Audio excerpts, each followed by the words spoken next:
Hello YouTubers, Manny here from Manny's How To Workshop with a video today on how to install this ICM control 870 16 amp soft start. Okay, so my system is a Carrier 1984 Carrier 2.5 ton system, and here's the data plate, and I don't know if you can see it right there is the where's the model number? Oh, right here, the serial number and model number right there. And you can see that's a 30 is the what do you call it?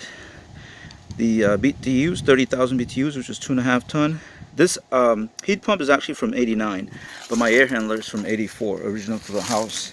Okay, and now first thing you want to do is if you have a disconnect like this one, you're going to turn it off, and if you don't, then you know it's a breaker. If it's one of those pull-out disconnects, then you pull that out, or if it's a breaker, just turn it off before you attempt this. Also, be aware that there's a capacitor that can have a charge, so you're gonna have to discharge it. And also on my system, you see I put a hard start in here a long time ago because you know the compressor's old and it was bogging down just a little bit when it was starting. And for this compressor, it actually pulls 82 or up to 82 lock rotor amps, which is right there. For running, it should be 16 and a half. So what I have set up right here, I have my amp meter set up to see if we can catch the lock rotor amps, and I have it set on inrush. And wow, the lighting is really crappy.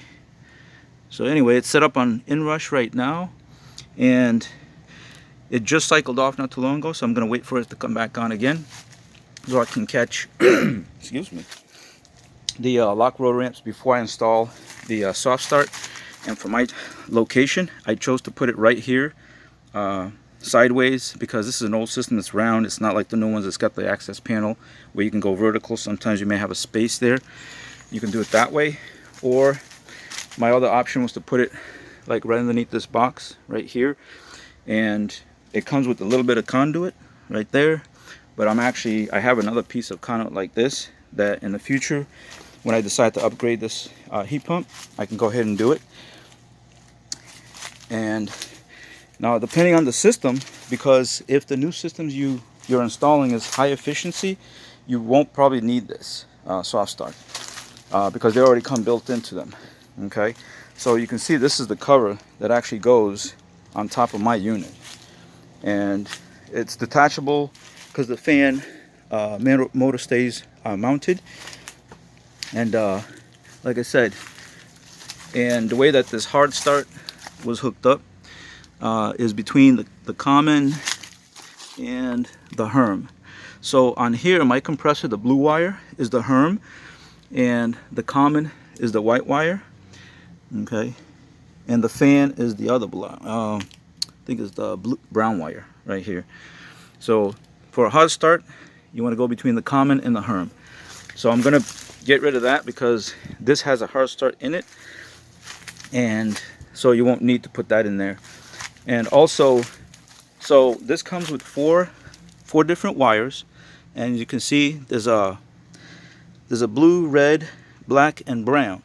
Okay, there's a little schematic diagram right here that tells you where to hook it up, and I made myself a little cheat sheet, okay, right there, to where I show where it needs to go. For example, the red wire will go to, okay, hold on.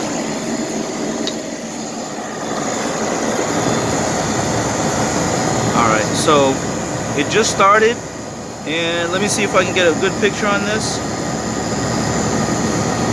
Sometimes looking at digital, but anyway, okay, there you go, 84. So that is 84 inrush current, okay?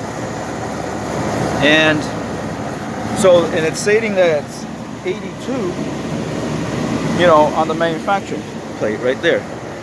So you can tell just by the fact that it's pulling 84 that this compressor is definitely getting old, and even with the hard start, it's 2 amps over what it's rated for.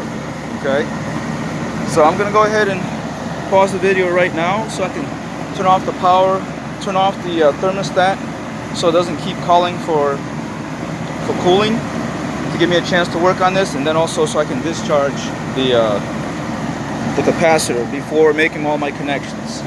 And then I'll come back and explain like where these actually go to. Okay, I'll be right back.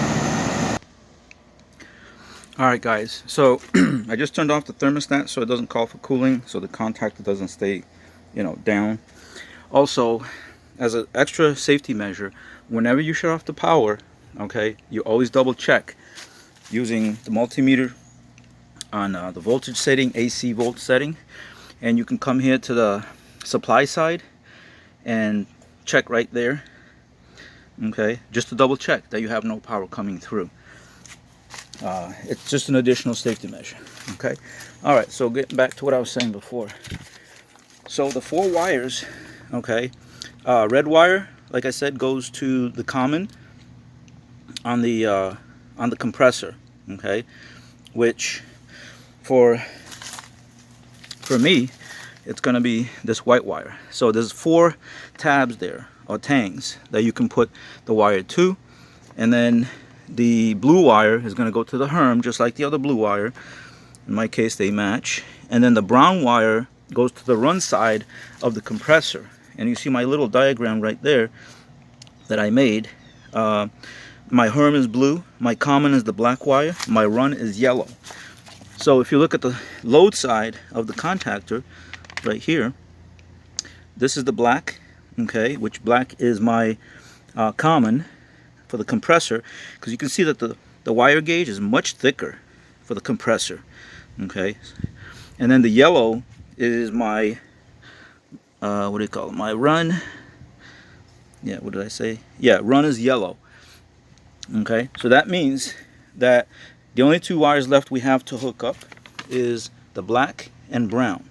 So black, okay, black is going to go to the OL, or the overload side, okay, which is L1 of the contactor load side, which means it's a switch, okay, because in the diagram, yeah, I'll show you on the box. No, the box is actually, all right, so on the diagram right there on the schematic, it shows it right there, right after the contact switch. See that little symbol? That's a switch, which means it's this right here. Here, let me use my, actually, let me use my pencil, because that'll probably show up much better. Okay, so this is the, like the switch side of the contactor, because you see this is the contact that actually goes down, that opens and closes. Therefore it's the switch. This is, like I said, the load side. So my yellow being the run, that means that the brown wire, this one right here, that's the only, this is the only wire that I didn't put a splice connector on it, okay, a spade connector, because that one I'm gonna have to disconnect the what do you call it, the yellow wire from here, cut off that the spade connector, strip it, and then splice those 2 together, okay. And I'll put a link to a video also of a guy who did one online, and you know, he did a really good explanation of doing it on a system that has the same thing, a hard starter, but his is a much newer system, okay. And then so this here, I'm just going to leave it here, because I'm just going to go ahead and wrap it up in here, zip tie everything after, that way it's all neat and tidy, because like I said, this is only temporary. So in the future, when I want to go ahead and upgrade it to another system that's much newer than this one, even though this one's still working pretty good because it's R22, and back in the day they made this stuff to last, okay. So let me go ahead and set that up, and then I'll show you what I've gotten so far. Oh yeah, also for the brown and yellow wire, I'm going to use this red wire wire nut, because like I said, this is going to be temporary. Now a little bit later I'm going to show you the actual accessory kit bag that comes with it. It's still inside the box. Alright guys, I went ahead and hooked up everything. Let me grab my pencil here, use that as a pointer so I can show you everything I did. Alright, so I have it set up again to read the lock order amps now that the system is installed. And as you can see, my blue wire right here that comes from the unit is going to the Herm side of the compressor. My red wire is going to the common side, which is shared by that white one. All right. And I decided to take that the conduit, the loom, out of there so that I can be able to tuck in the wires here temporarily. And right here you can see that the black wire, okay, coming from the unit is going to the what do you call it, L1 side of the contactor. Yep, load side. And then the brown wire that comes from the unit, which is this one, I went ahead and connected it to the yellow of the running side of the compressor. Okay, matter of fact, I didn't even notice this, but right there, you see that? It tells run, R-U-N, of the compressor. So that's perfect. And I was going to do the test with checking the resistance, but they actually label it here because this one here doesn't have the schematic on the underneath the cover, underneath that cover right there. So they actually put it on there so to distinguish it, which is cool. All right, and this right here, what I did, I just put a male butt connector right there because this already had the spade, female spade, and I put the male spade, and then I put some tape on it, electrical tape, so to keep it away from touching anything else. I'm gonna go ahead and set up the thermostat again. As you can see, the power is off right here, so that way I can come back on and turn it, and we can watch the lock rotor amps to see. And then also, if everything is good to go, this right here where it says, let's see if we can get close up of that. You can barely see, hold on, let's see if I can zoom in. It says run LED 1. Okay, you see that? Run LED 1, start LED 2, and then fault LED 3.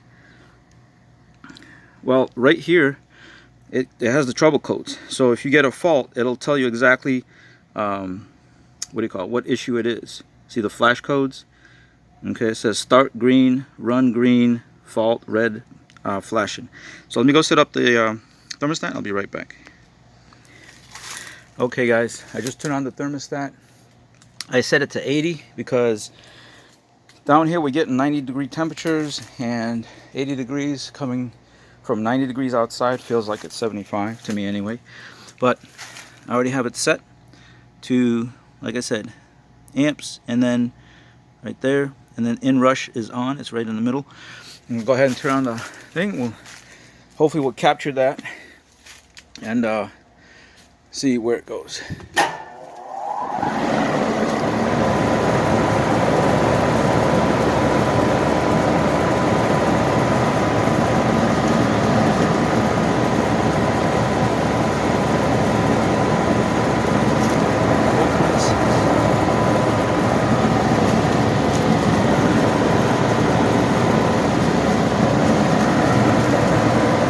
So I do have a flashing red, so I need to double check my connections to see, because right now only the fan came on, the compressor didn't. And you can see how it was 4.6 on the what you call it, yeah, on the inrush. So flashing red. Alright, just give me one moment and I'll see what's going on here. Alright you guys, so I'm gonna have to talk a little bit louder. Apparently, with this old of a system, the connections are slightly off when it comes to the contactor, where the black wire goes to. Because according to the diagram here on the schematic, it says that it needs to be on the contactor switch side, which is that one, the one that pulls down, right there. But this is the one that the power just goes straight across, and I took it out because when this was flashing continuously red, it was telling me that it was on delay. And sometimes in AC systems, the system will go on delay for the compressor. So I switched it back to the other side over there, but then there was no light anymore, no flashing light. So I said, you know, well, let me put it back. So I put it back, and it was flashing red again. So I said, you know what, just leave it. I was gonna go back in the house to check to make sure that my system was not under recovery, because sometimes after it's been sitting for a while, which mine hasn't been, it goes into recovery mode. And I think that what it does is it just makes sure that the system is not under high load. So by leaving it on the flashing delay, well, looky here. Now it's in the green under the first one, which is running, and obviously you can hear the compressor is very quiet. And look at this. The inrush current went from 84 to 16.27. Okay, so that is, holy crap, 16 divided by 84, 85, that's like 5 times the reduction. Because when the fan came on by itself, it was only 4.62. And according to the data plate for the fan, let's see, fan 2.4, the full load amps is 2.4. It doesn't show what the inrush was for the fan. It only shows it when it's running. Which when it was running before, I was still measuring the same thing. It was 4 point something. So, I mean, I think I replaced this fan motor not too long ago. But anyway, there it is. It's actually working like it's supposed to. Green status means it's good. Like I said, 16.27 inrush current versus 84. Which means that compressor is going to work much less, way less harder than it has to. Oh, see? Because the temperature inside is 80. It just satisfied the, what do you call it? The temperature. So let me do this again. And I'm going to go ahead and reset this. Okay. And I'm going to put it back on there. And then we'll double check it just to make sure that, because, see, now the status light is off again. It's not showing anything. Okay, so we'll see when it cycles back on again.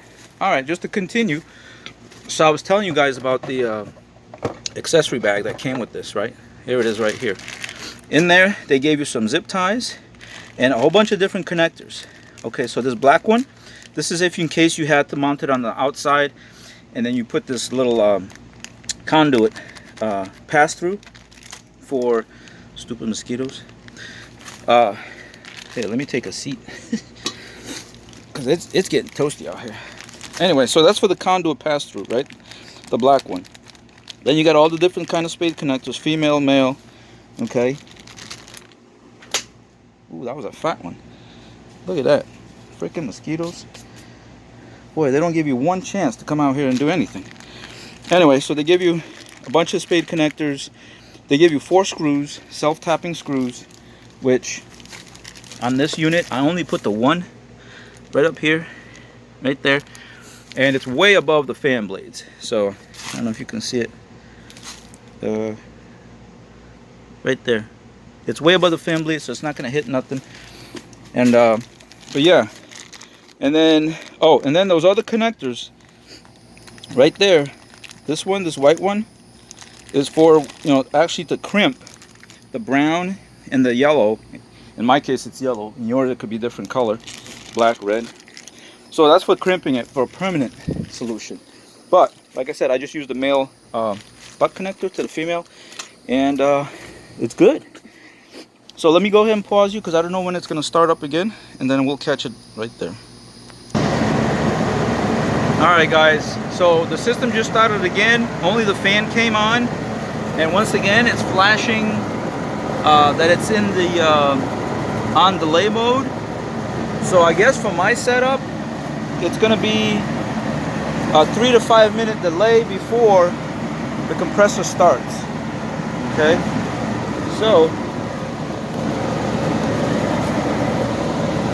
I want to see if we can hear it when it actually kicks on.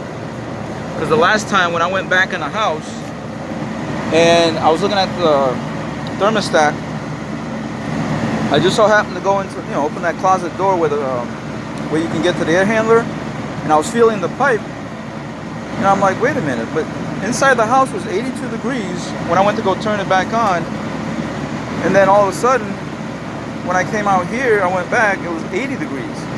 So it was already cooling off, and felt the pipe, the lines, and sure enough, the liquid line was warm, getting warmer, and then the suction line was also getting cooler. So I'm like, okay, the compressor's got to be running, because otherwise you wouldn't feel no temperature on them. And sure enough, when I came outside, that's when I saw that it actually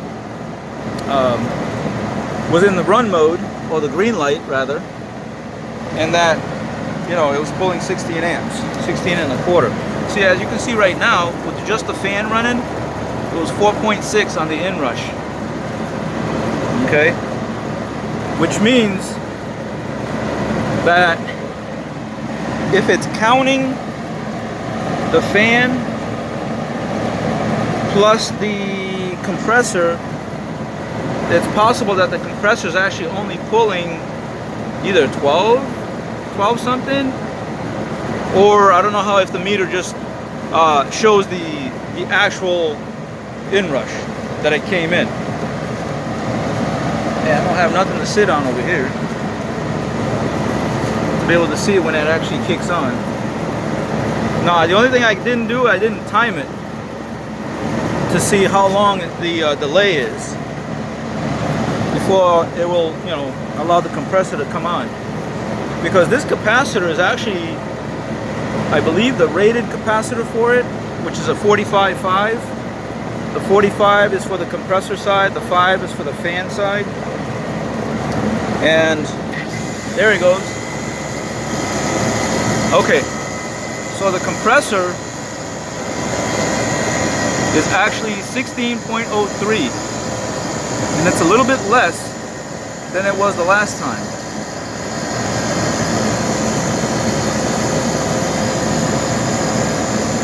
Alright, so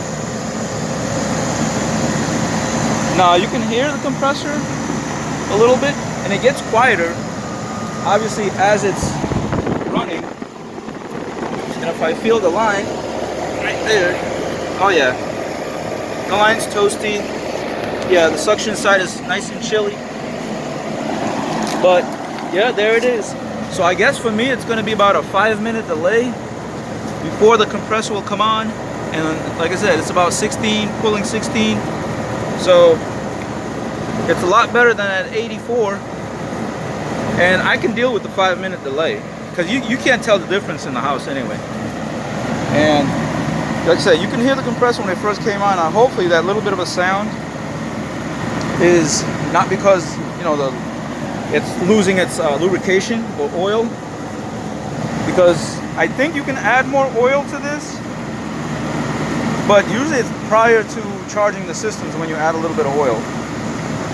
But like I said, if I have to upgrade this, I'm gonna have to. But the problem is that I don't believe they sell these heat pumps anymore for R22. That's the only problem. And if you can find one, it's gonna be an arm and a leg. I still have a bottle of R22 that I can always top off my system with, but yeah. So anyway, guys, as always, thanks for watching. Please rate, comment, subscribe to my channel if you haven't done so. And don't forget to hit the bell notification, so that way you get notified when I upload new videos. And I'll catch you guys on the next one.